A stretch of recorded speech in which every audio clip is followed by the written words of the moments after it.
Before we begin this episode, some of the content we discuss may not be suitable for young children.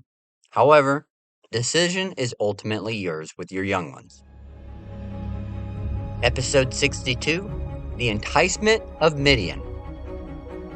Though the Israelites were not able to be cursed by Balaam, there was something that could be done that could cause the Israelites to become weakened, not on the battlefield, but rather through the practice of sexual cult rituals. Welcome to the history of the Bible. In the last episode, we talked about Balak, the king of the Moabites, being overcome with fear of the Israelites. The Israelites did just conquer and destroy the king who beat the Moabites.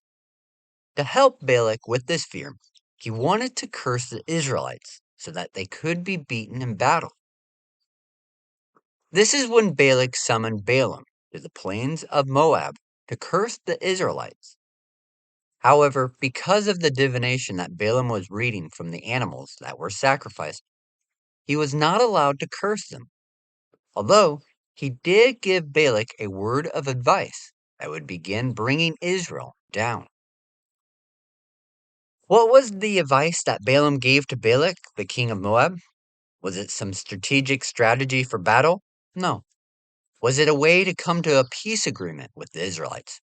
No. The Israelites would continue to camp on the east side of the Jordan River. It was while they lived here that the advice that Balaam gave to Balak began to take place. Balaam advised Balak if he wanted to take down Israel, it wasn't going to be with the sword. They were blessed by God to take the land and conquer it. Instead, Balaam suggested inviting the people of Israel into the worship and practices of the Moabites and the Midianites. This way, the Israelites' God would punish them for pursuing other gods, and the Moabites wouldn't have to go to war with a blessed nation. So Balak sent the women of the camp of the Israelites to begin enticing the men to follow them into these practices. The plan was for the women of Moab to invite the men of Israel to the sacrifices of their gods. But it wasn't just the worshiping of their gods that the Moabites had in mind. No, they brought the men of Israel to the temples and showed them cult prostitution. The men weren't just worshiping Baal, the god of the Moabites. They were actively participating and having sex with the temple prostitutes. This is why in Numbers 25, verse 1, it says that the Israelites began to whore with the daughters of Moab. Another translation of the Bible says that they indulged in sexual immorality. And it continues to say that the Israelites were invited to the sacrifices of the Moabite gods, where they ate the meals that were part of the ceremonies and bowed down before these gods. The Israelites were already pursuing other gods because the women of Moab enticed them. Later in Numbers, verse 3 of chapter 25, it says that the Israelites yoked themselves to Baal, and that because of them joining themselves with another god, the Lord's anger burned against them. The Israelites didn't just pursue the god of Moab, Baal, they left Yahweh. They turned their backs on the God that brought them all this way from the land of Egypt because of the women. Needless to say, the advice that Balaam gave to Balak, the king of Moab, worked. The Israelites turned their backs on the Lord and pursued the other gods. The people that Balaam could not curse because they were blessed by God would suffer the consequences for the pursuit of Baal. The Lord would then call for Moses to bring out all of the leaders of the Israelites, those men that were tribal leaders that should have prevented this from happening, or at least enforced the punishment for their members of the tribe pursuing other gods and women of another nation. Moses was to gather all of these men and kill them, not just a normal execution, though. In Numbers 25, verse 4, it says that Moses was to take all of the leaders and kill them and expose them in broad daylight before the Lord. The word kill in this verse can be translated to mean kill, execute, impale, or dismember. Therefore, in the context of the verse, where it says that they were to be killed and exposed in broad daylight, scholars believe that the word impale should be the correct translation. What would happen in this type of execution is that the person would be impaled with some type of pole or multiple poles, and they would be left there in the elements. This would bring the birds and animals to come and eat the bodies left out in the sun, left there for everyone to see. This type of public execution was to help remind others within the community that this type of execution would happen to them if they didn't obey. Often in ancient Israel, Mesopotamia, and later on the Assyrians, this type of execution was done to the worst of criminals. This was done to the leaders of the Israelites because they were no longer leading the tribes in the way of the Lord, but were led astray by the women. It was also during this time, because of the Israelites pursuing other gods, the Lord sent a plague into the camp of the Israelites. This wasn't a plague like the one seen in Egypt. Rather, the word plague here in verses 8 and 9 of chapter 25 is referring to an epidemic within the camp. After the execution of the tribal leaders, Moses would call for all the judges to put to death those of the people that had yoked themselves to Baal, most likely in the same manner that the tribal leaders would have been executed. After the execution, Moses, the judges, the remaining leaders, and the Israelites were all mourning, weeping at the entrance to the tent of meeting because of the sin that they had committed. But it wasn't all the Israelites that were remorseful. During the gathering of the Israelites to cry out to God, an Israelite brought a Midianite woman into the camp right in front of all of them. In verse 14 of Numbers, chapter 25, it says that the man was a tribal leader's son, brought the woman in front of everyone. And because it was a son of the tribe's leader, the Mennonite woman was a princess, a daughter of one of the Mennonites' tribe's leaders. The man brought the Mennonite woman to his tent so that they could have sex, as we'll see in a moment. When the man brought the woman into his tent, Phinehas, the son of Eleazar, the grandson of Aaron, saw this. Phinehas didn't take the situation lightly either. When he saw the man and woman going into his tent, he went and grabbed a spear, followed them into the tent, and drove the spear right through the man into the woman's stomach. Some scholars believe that the Israelite man and the Midianite woman could have been practicing ritual intercourse. Often, this type of intercourse would be related to the cult of the dead that was often practiced by the surrounding nations. The reason that they could have been doing this type of ritual for the dead was because of the plague that was happening inside of the Israelite camp. However, Numbers 25, verse 8 says that when Phinehas, the grandson of Aaron, killed the man and woman, the plague ended. It was because of this devotion to the Lord, by driving out the practices of worshiping other gods, that Phinehas brought the atonement for the Israelites. Because of that atonement, plague would end. However, it would leave its effects on the Israelites, as it's believed the plague was some type of epidemic that killed the people.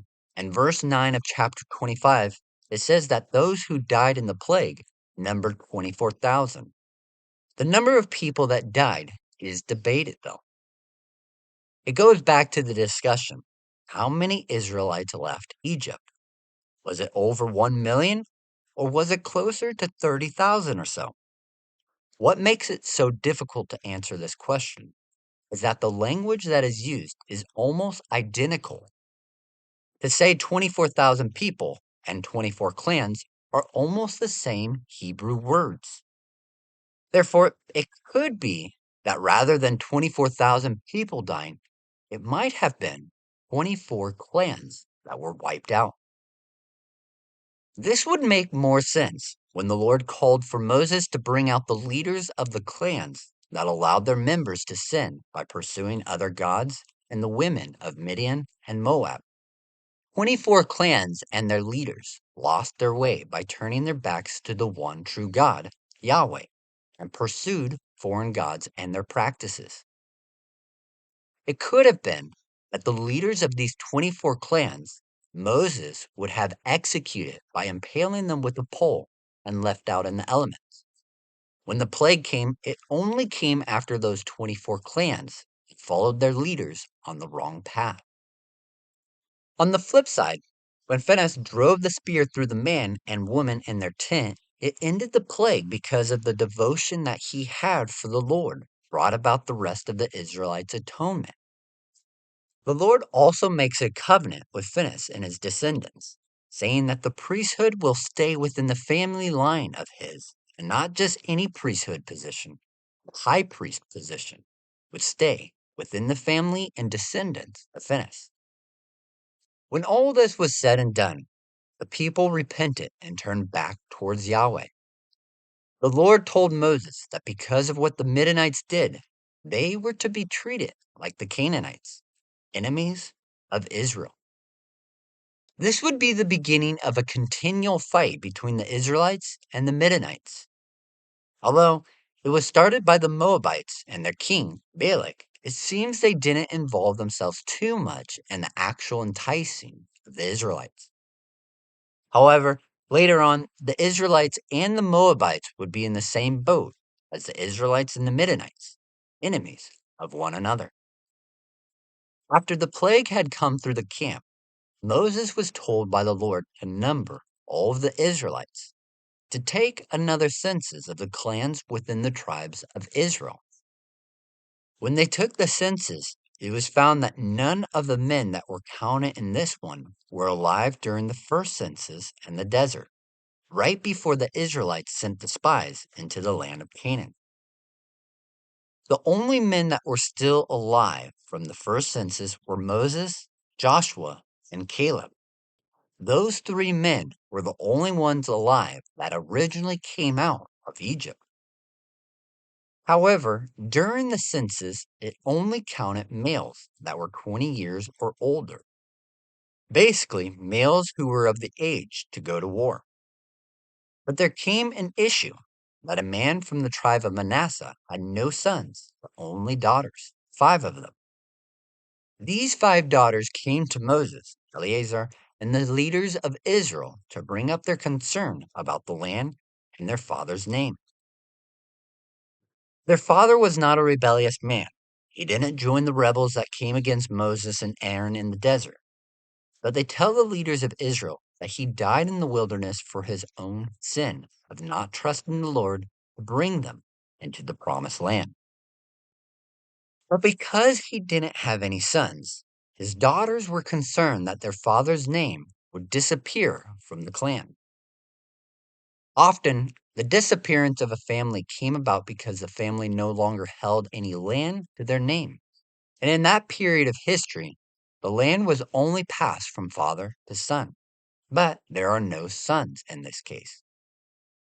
So the daughters of the man wanted to be given land, just like all the other families were going to receive because they had male heirs.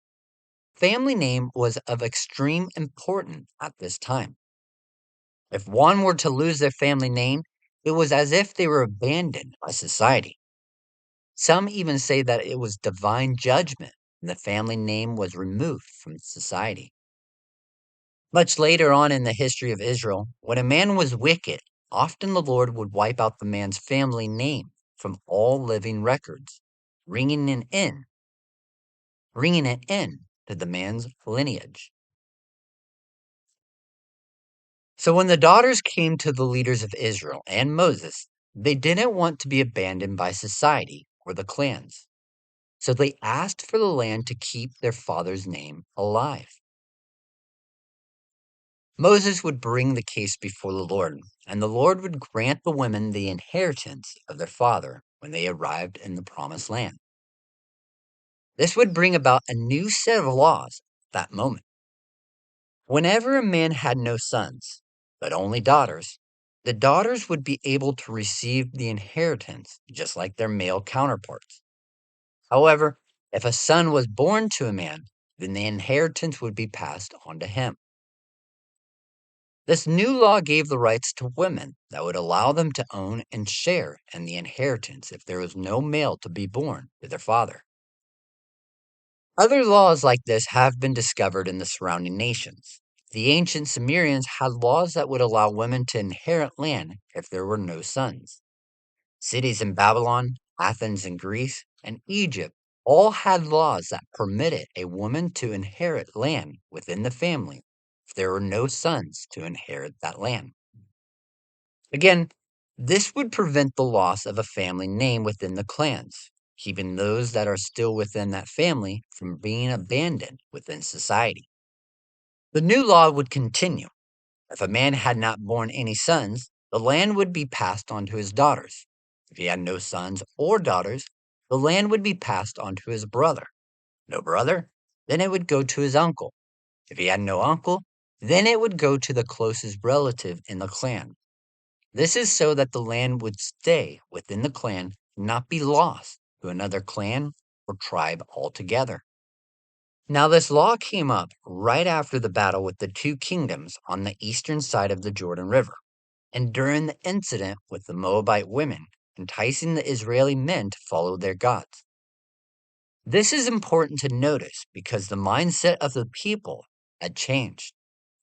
No longer were they complaining about not getting into the promised land and inheriting it. They had already won three major wars, the two kingdoms from the last episode that we talked about, and the other battle that they won against the kingdom of Arad. The Israelites were beginning to realize that the Lord was really for them in taking and possessing the land promised to them. So the question was no longer about dying in the wilderness or let's go back to Egypt. Rather, this new law regarding the inheritance of man passing land down to his daughters, if he had no sons, shows that the people were beginning to look towards actually conquering the land. Because up to this point, no inheritance had been given out. They weren't actually in the land of Canaan yet. The Israelites are still on the east side of the Jordan River. So even though Balak, the king of Moab, tried to get Balaam, the diviner, to curse the Israelites, Balaam was not able to do so because the Lord had blessed Israel. However, Balaam recognized that if the Israelites were to turn away from following their God, it could bring about the discipline from the Lord. So Balaam gave Balak a word of advice. Although it seems that Balak and the Moabites stayed out of following Balaam's advice, the Midianites took the words of Balaam to heart. The word of advice was to get the women to entice the men of Israel to follow their gods and goddesses. The men of Israel were drawn away from Yahweh and pursued the women of Midian, practiced sexual rituals with them. This would bring about an epidemic on the Israelites that would either wipe out 24,000 people, or it could have been 24 clans that died and all of their leaders being executed by being impaled with a pole and left in the elements for all to see. Now that the issue with the women of Midian has been addressed and the epidemic has stopped, it was time for the transition of leadership to happen. So join us next time in episode 63, Commission to Lead, as we begin to see the move from Moses leading the people to Joshua. Until next time, remember that you are loved, special, and worthwhile.